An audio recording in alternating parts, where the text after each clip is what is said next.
Yo recuerdo de hace ya varias décadas que uno de los estigmas que enfrentábamos los judíos era la acusación de doble lealtad.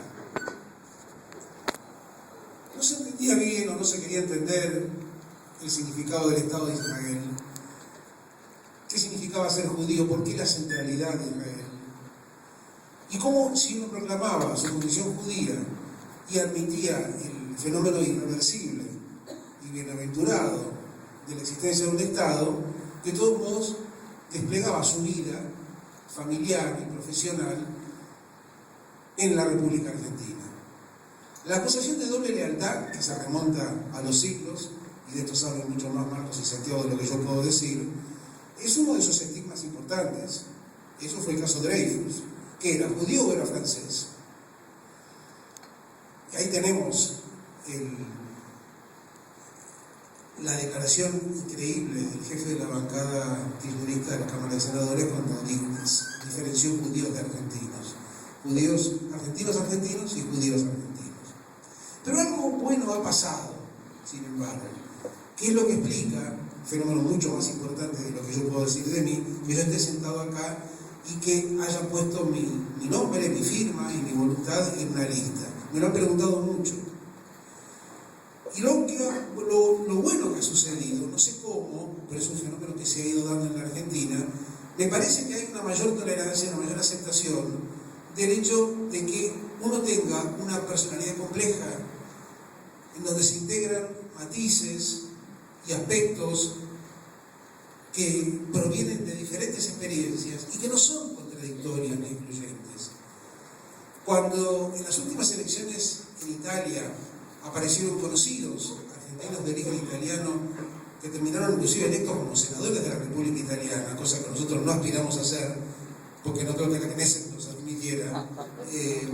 Yo decía, ¿con qué naturalidad hoy decimos fulano mengano es senador o diputado en el Parlamento italiano sin que esto presuponga ningún abandono de la condición de argentino?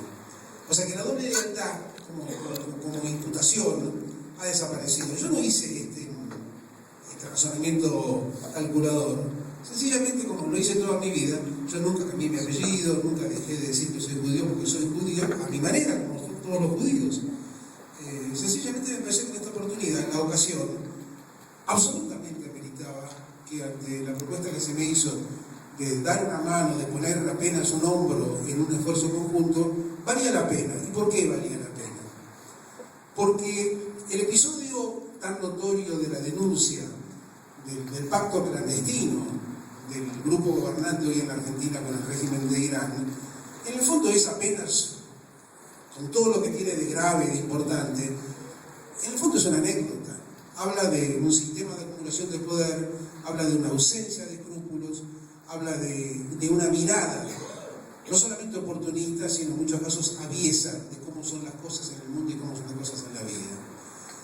Efectivamente, cuando esa información estuvo en mis manos, como nadie podrá imaginar que yo no lo tuve en cuenta, tuve muy en cuenta la gravedad de lo que esto significaba. Porque mucho antes de que se supiera que había realmente una negociación secreta con el régimen de Teherán, yo era una de las, no sé si tantas, pero una de las personas preocupadas por los manejos, por la inescrupulosidad y por el intento reiterado de usar a la comunidad judía.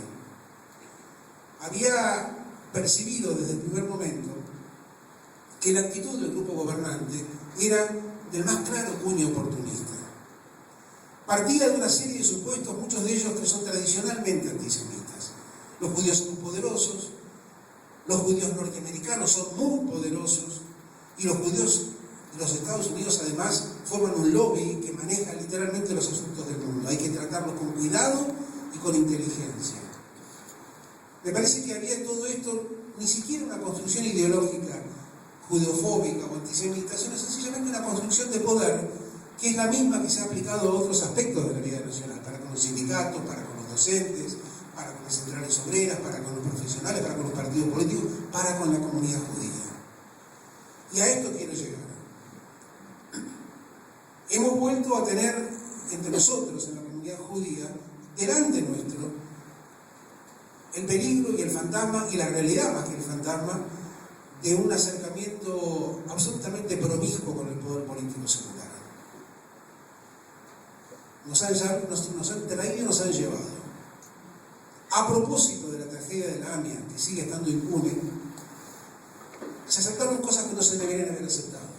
Se perdió una autonomía que no se debería haber perdido.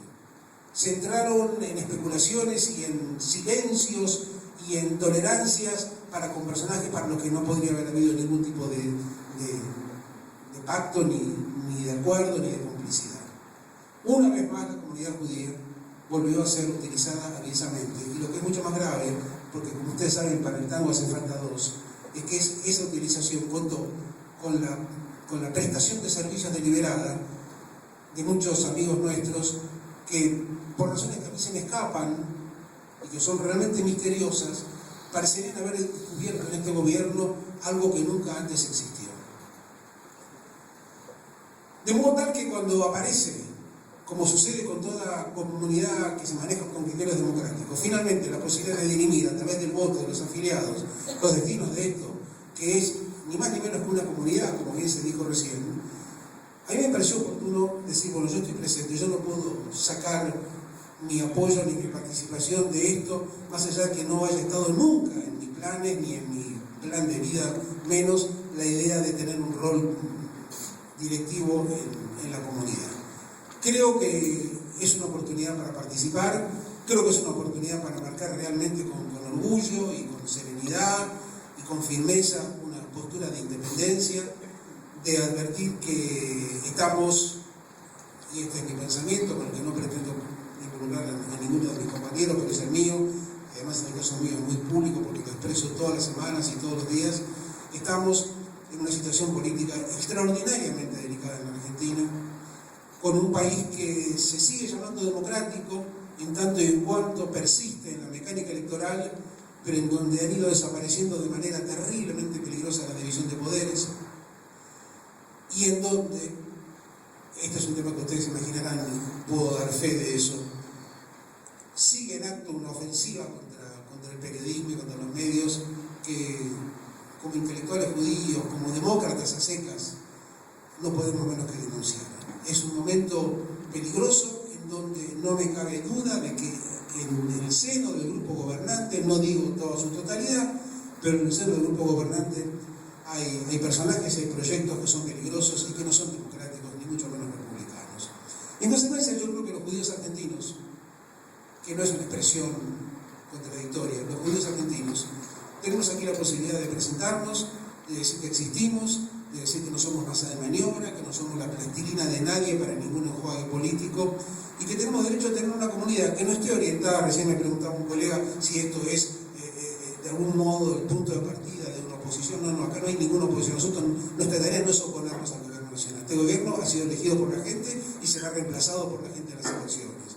De la misma manera que aspiramos a que el domingo primero ustedes y todos los que ustedes puedan acompañar también voten para que la AMIA cambie y tengamos una comunidad, una Keilah, como se decía antes, de la que podamos sentirnos francamente orgullosos.